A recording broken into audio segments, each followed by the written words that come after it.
हिसार के अग्रसेन एयरपोर्ट पर यात्री सुविधा दिवस मनाया गया। यात्री सुविधा दिवस के दौरान यात्रियों के स्वागत, स्वास्थ्य जांच और सम्मान समारोह जैसे कार्यक्रम आयोजित किए गए। इस मौके पर एयरपोर्ट निदेशक ओपी सैनी ने हिसार एयरपोर्ट की नई उड़ानों और भविष्य की योजनाओं की जानकारी भी दी।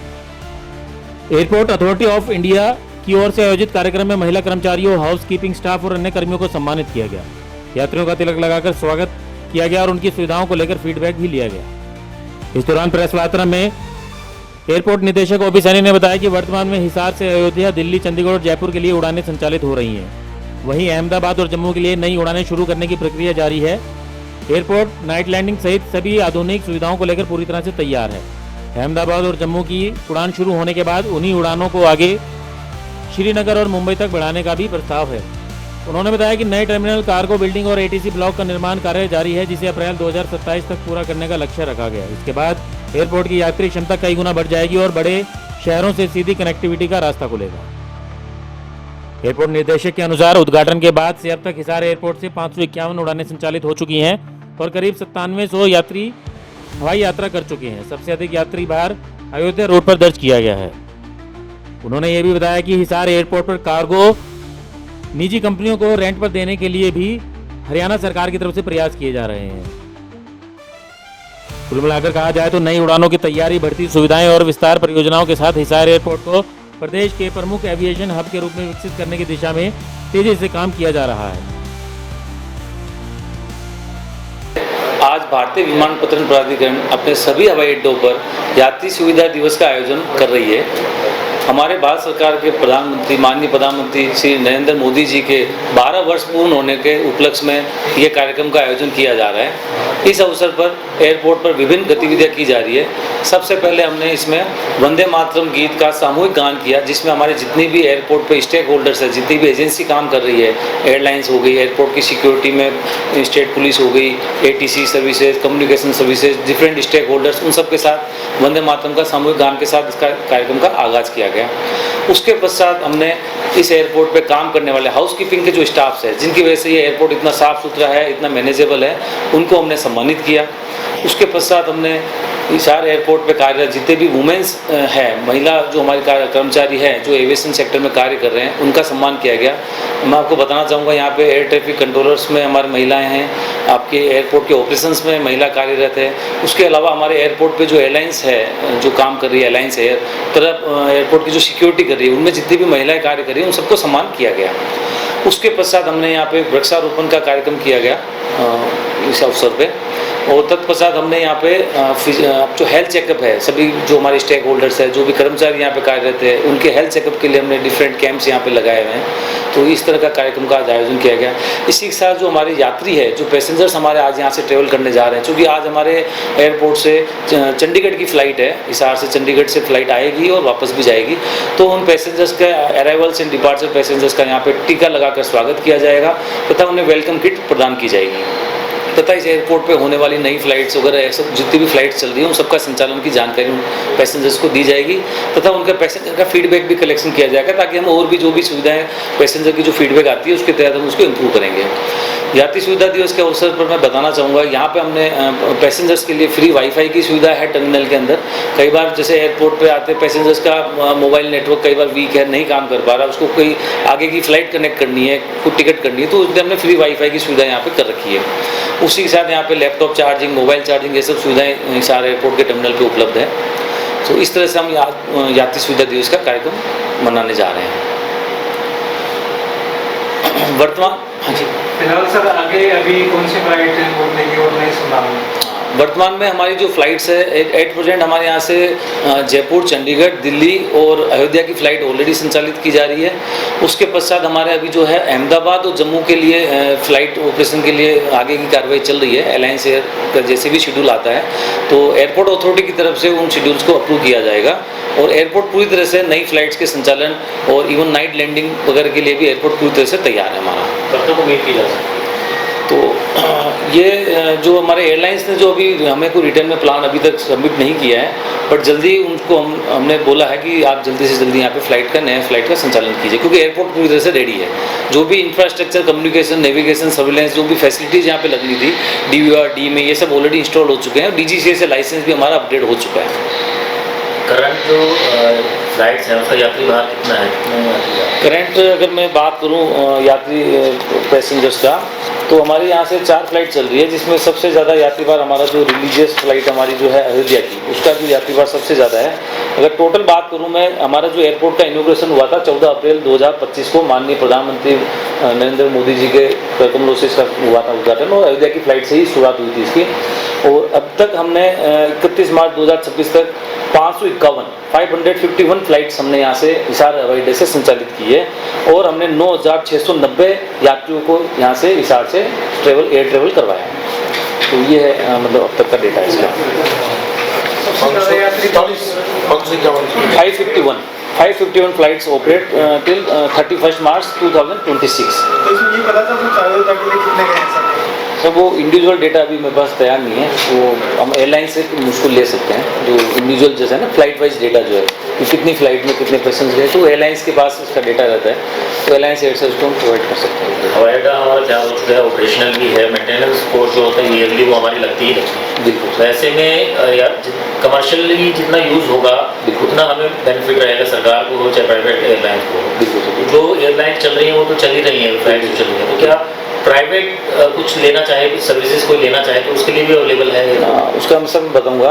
हिसार हवाई अड्डा जो है ये civil aviation department government of Haryana का हवाई अड्डा है, जिसको operate and maintain by Airports Authority of India.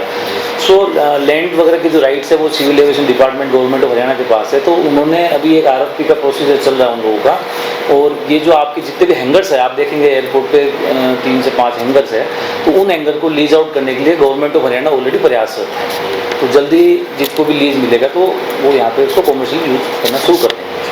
Chartered flight भी बुक कराना चाहो तो ऐसी कोई सुविधा? हाँ, इसका मैं सर बताना चाहूँगा कि हिसार हवाई अड्डे पे हमने कई चार्टर फ्लाइट्स मूवमेंट को हमने अप्रूव किया है और फ्लाइट्स ऑपरेट हुई है। इसी के साथ मेडिकल इमरजेंसी फ्लाइट्स भी यहाँ से ऑपरेट होती है, तो इस सब सुविधाओं के लिए एयरपोर्ट हमारा पूरी तरह से चालू है। अगर वो कराना चाहता है उसका प्रोसीजर क्या है, कैसे होगा? सर चार्टर फ्लाइट्स के लिए जितनी भी चार्टर सर्विसेज होती है, एयर चार्टर सर्विसेज होती है, वो एयरपोर्ट अथॉरिटी से संपर्क करती है फ्लाइट ऑपरेट करने के लिए। यहाँ की जो वॉच आवर्स है उन वॉच आवर्स में, और प्लस कई बार एक्सटेंडेड वॉच आवर्स भी उनको प्रोवाइड किया जाता है डिपेंडिंग अपॉन द सिचुएशन। जैसे मेडिकल इमरजेंसी कोई फ्लाइट ऑपरेट करनी है तो हम लोग वॉच भी एक्सटेंड करते हैं, तो वो हमसे संपर्क करते हैं और यहाँ के वॉच आवर के अकॉर्डिंग हमें वो फ्लाइट प्लान सबमिट करते हैं और हम उसको फिर अप्रूवल देके उस फ्लाइट को ऑपरेट करते हैं यहाँ से। क्वेश्चन बेसिक ये है कि मेरा रेवेन्यू बढ़ाने के लिए क्या क्या चीज़ें की जा सकती हैं और क्या क्या आप लोग कर रहे हैं? सर रेवेन्यू बढ़ाने के संदर्भ में जैसे मैं आपको बताऊं तो हमने सभी एयरलाइंस को यहाँ से फ्लाइट्स ऑपरेट करने के लिए ऑलरेडी इन्विटेशन दिया हुआ है। जैसे जितनी नॉट ओनली एयरलाइंस है, उसके अलावा भी जैसे इंडिगो है और भी जो एयरलाइंस है उन सबको हमने यहाँ से चार्टर फ्लाइट्स है उन सब के लिए हमने इन्विटेशन दिया हुआ है। एयरपोर्ट की फैसिलिटी जो भी है आप लोगों के माध्यम से, जो एयरपोर्ट पे जो डेवलपमेंट है आप लोगों के माध्यम से वो हम डेवलपमेंट ऑलरेडी उनको पब्लिश करते हैं, जो भी सुविधाएं हम लोग यहाँ पे कर रहे हैं। नेविगेशनल एड्स जो हमारा अपग्रेड हो गए हैं वो सब हम उनको इंटीमेट कर देते हैं, तो जैसे ही हमारे पास कोई रिक्वेस्ट आती है तो हम उनको अप्रूव करते हैं। तो नई जो टर्मिनल बिल्डिंग है वो कब तक तैयार हो जाएगी और कैपेसिटी कितनी बढ़ जाएगी? हाँ, तो नई टर्मिनल बिल्डिंग का कार्य हमारा ऑलरेडी प्रयासरत है, और कार्गो बिल्डिंग है, ATC ब्लॉक है, न्यू पैसेंजर टर्मिनल बिल्डिंग है, एडमिन ब्लॉक, इन सब फैसिलिटी का जो है आपका जो टाइमिंग है वो अप्रैल 2027 है। तो कितनी कैपेसिटी बढ़ जाएगी आपकी? उससे passenger capacity 1.6 million passengers per annum, मतलब साल के आपको 1 मिलियन कम से कम पैसेंजर उसमें अवेलेबल हैं। MRO सेंटर यहाँ पे बनना था उसके MRO सेंटर का भी सर जो हमारे हैंगर्स है उनको मल्टीपर्पज़ के लिए हम लोग उसको कर रहे हैं। गवर्नमेंट ऑफ हरियाणा ने ऑलरेडी RFP इसका किया हुआ है, तो उसमें जो भी एजेंसी पार्टिसिपेट कर रही है तो मल्टीपल एजेंसीज अभी इंक्वायरी के लिए आती है यहाँ पे। जैसे कुछ ड्रोन के लिए रिलेटेड भी एजेंसीज आती है, कुछ लोग जैसे ड्रोन जैसे रिलेटेड कुछ वर्क मान लो अपना इस्टेब्लिश करना चाहे, R&D सेंटर कुछ खोलना चाहे, कुछ MRO के लिए आते हैं, तो अभी वो प्रोसेस चल रहा है सरकार के लेवल पर, क्योंकि ये भारत मतलब गवर्नमेंट ऑफ जो हरियाणा है, हरियाणा सरकार की तरफ से इसका किया जा रहा है। ट्रेनिंग कैंप्स को लिया चलता था तो वो बंद कर दिया गया। वो ट्रेनिंग का मैं आपको बताना चाहूँगा कि ट्रेनिंग वाला जो यहाँ पे Haryana Institute of Civil Aviation HICA के तहत यहाँ पे जो फ्लाइट्स जो ट्रेनिंग फ्लाइट्स ऑपरेट होती थी वो आपका करनाल वो जो भिवानी है उधर आपका उसका शिफ्ट हो गया है, और FTO जो है वहाँ से ऑपरेट हो रहे हैं अभी। ऑप्स जो नारनौल एंड भिवानी में आपकी फ्लाइट ट्रेनिंग इंस्टीट्यूट्स हैं, तो उनकी फ्लाइट रेगुलर हिसार एयरपोर्ट पर आती है अपनी जो फ्लाइंग करने के लिए। तो हमारी तरफ से एयरपोर्ट पे जितनी भी फ्लाइट ट्रेनिंग इंस्टीट्यूट्स हैं उन सबको सपोर्ट किया जाता है और उनको बढ़ावा दिया जाता है ताकि ज़्यादा से ज़्यादा इस एयरपोर्ट के इंफ्रास्ट्रक्चर को यूज़ किया जा सके। जो हैंगर्स को रेंट आउट करने की जो बात चलती है हरियाणा गवर्नमेंट की तरफ से, वो कहाँ तक प्रोसीजर पहुँचा? क्या मतलब एजेंसी ने किसी ने अपना इंटरेस्ट शो किया है? सर ये एक्चुअल में चूँकि ये हरियाणा सरकार सिविल एविएशन विभाग इसको देख रहा है, तो उसकी विस्तृत जानकारी या उसका रियल प्रोग्रेस जो है वो आपको हरियाणा सरकार जो सिविल एविएशन डिपार्टमेंट इसको सब विस्तृत जानकारी दे पाएगा इसका करेंट स्टेटस।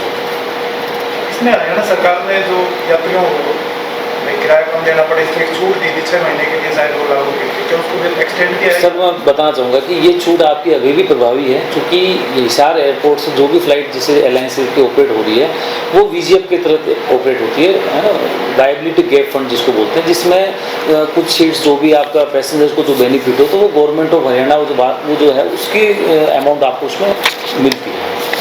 वो अभी भी चल रही है? वो अभी भी एक्टिव है, वो चालू है। टाइमिंग का इशू रहता है, जैसे चंडीगढ़ जाने वाली जो फ्लाइट है वो शाम को पहुंच रही है, या उसके उस टाइमिंग को लेकर चेंज करने की? सर मैं उसको ये कहना चाहूँगा कि पहले चूँकि सर्दियों के समय जब हमारा IFR में लाइसेंस उस समय हमें DGCA के साथ अप्रूव हुआ नहीं था, तो IFR नहीं होने की वजह से विजिबिलिटी हमारी 5000 मीटर्स थी, और चूँकि हिसार का जो वेदर है सर्दियों में आपने देखा होगा कि काफ़ी विजिबिलिटी कम हो जाती है, विजिबिलिटी ड्रॉप हो जाती है, तो उस केस में फ्लाइट जो है आगे से जो कनेक्टिंग जो सिटीज़ से आती है वो फ्लाइट डिले होकर आती है, तो उस वजह से थोड़ा टाइम टेबल कई बार एयरलाइंस की कई बार मेंटेनेंस भी होती है, कई बार उनका ब्रेकडाउन्स वगैरह भी कई बार होते हैं due to technical reason, flights कई बार उसका टाइमिंग हो जाता है। बट जब से हमारा ये ILS VFR से जब से हो गया, DVO और DME जब से इंस्टॉल हो गए हैं, कमीशन हो गए हैं, लाइसेंस अपग्रेड हो गया, उसके बाद नॉर्मल फ्लाइट्स का प्रचलन सामान्य है, मतलब विजिबिलिटी और उन सब की मौसम की वजह से भी फ्लाइट का कोई डिले नहीं है। एजुकेशन तो आपने कई कंट्रीज को कई कंपनीज को दिया, तो किसी ने इंटरेस्ट शो किया कि यहाँ से फ्लाइट्स ऑपरेट करने की? सर अभी तो एलायंस एयर का ही आ रहा है, क्योंकि इसमें शायद कुछ फंड को लेके भी है, जो मैंने VGF जो मिलता है गवर्नमेंट का, तो वो गवर्नमेंट ऑफ हरियाणा का जो टाइप है एलायंस के साथ है अभी हाल फिलहाल। तो इन फ्यूचर जैसे पैसेंजर ट्रैफिक बढ़ता है या नई एयरलाइंस नई सिटी कनेक्ट होती है, जैसे अहमदाबाद का जैसे बातचीत चल रही है, तो नई सिटीज़ कनेक्ट होने पर यात्री भार के ऊपर सब कुछ निर्भर करता है। जितनी भी एयरलाइंस है सब यात्री भार को लेके मतलब ऑपरेट करती है फ्लाइट्स को, तो उनका मेन रहता है। अहमदाबाद अच्छी सिटी है, लेकिन जैसे लॉन्ग डिस्टेंस वाली फ्लाइट्स है उसको ऑपरेट करने में अभी देरी क्यों की जा रही है? जैसे मुंबई है, मुंबई के लिए काफ़ी मिल सकता है, गोवा है घूमने की जगह अच्छी है, सूरत जो है काफ़ी बड़ा डेस्टिनेशन है व्यापारियों के लिए, इस तरीके की जो बड़ी दूर की जो सिटीज़ है वहाँ की। सर इसका मैं ये कहना चाहूँगा कि एक तो हमारा जो भी एग्जिस्टिंग जो टर्मिनल बिल्डिंग है, आपको पता है उसकी कैपेसिटी अभी 70 पैसेंजर्स की है, तो जल्दी जैसे ही हमारा जो न्यू टर्मिनल आपका शुरू हो जाएगा उसके बाद हमारी कैपेसिटी पैसेंजर जो ट्रैफिक को हैंडल करने की जो कैपेसिटी है वो बढ़ जाएगी, और उसके बाद हम लोग उम्मीद कर रहे हैं कि हमारी जो नई सिटीज़ से जो कनेक्टिविटी है जो आप कह रहे हैं मुंबई गोवा सबकी फ्लाइट्स के लिए एयरपोर्ट इंफ्रास्ट्रक्चर रेडी हो जाएगा। आज से जेवर के फ्लाइट से शुरू हो रही हैं, ऑपरेशन हो रहा है, बड़ा एयरपोर्ट है, तो पहले मुकाबला किया जा रहा था कि हिसार भी जो बड़े स्तर पर बन रहा है काफ़ी, वहाँ जेवर में शुरू हो चुकी है, लेकिन हमारा अभी थोड़ा डिले में चल रही है चीज़ें, ये अभी तक तो छोटी फ्लाइट से चल रही है, कब तक पूरा होने की? सर इसका मैंने बताया आपको कि जो मल्टीपल टर्मिनल बिल्डिंग्स है इनकी जो डिज़ाइंस होती है इसको BCS से अप्रूवल मिलता है, तो BCS से अप्रूवल वगैरह आने के बाद जो थोड़ा तो डिले BCS से अप्रूवल से हो गया हमारा, तो डिले उसकी वजह से था, उसके बाद अभी कंस्ट्रक्शन चल रहा है और अप्रैल 2027 उसकी डेट है, अभी उसमें कोई डिले नहीं हुआ, जो शेड्यूल जो प्रोजेक्ट था हमारा वो अप्रैल 2027 का, तो उसके हिसाब से चल रहा है।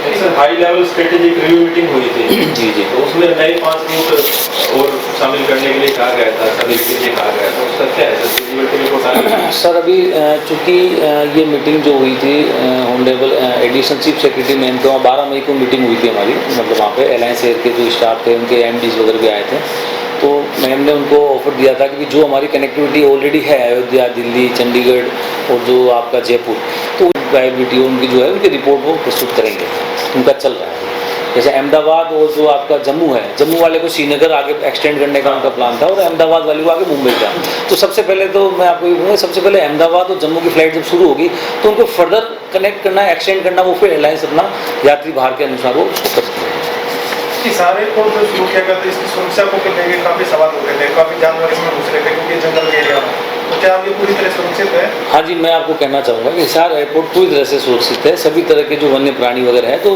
वन विभाग की टीम और उनके द्वारा उसी समय उनको निकाल दिया गया था, उसके बाद अभी तक कोई ऐसी कोई घटना यहाँ पे सामने नहीं आई है, पूरी तरह से सुरक्षित है। ब्यूरो रिपोर्ट नई ताज़ा न्यूज़ हिसार।